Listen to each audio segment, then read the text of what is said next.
What is up, guys? Today I continue the process of making my new Systainer saw, and today I need to provide possibility of changing the blade, because in this position I cannot do it.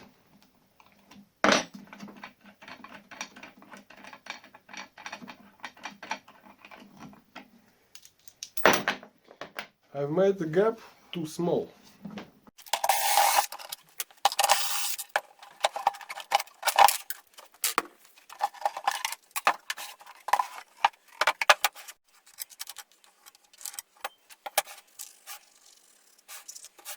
Yesterday I glued up this detail, and now I cannot to do this work with the rotor. Don't repeat my mistakes. And now I will do it with this 3M terrible disc sander.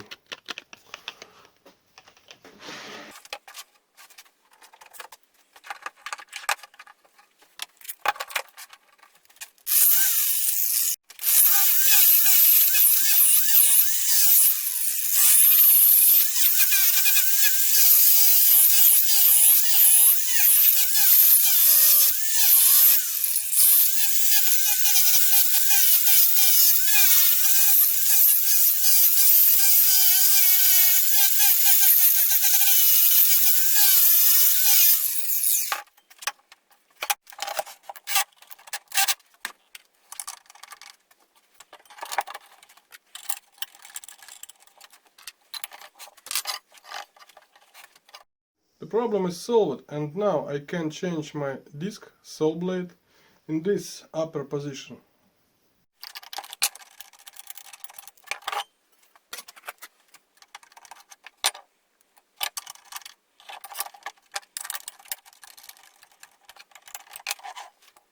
And that's all for today, and now I go to sleep.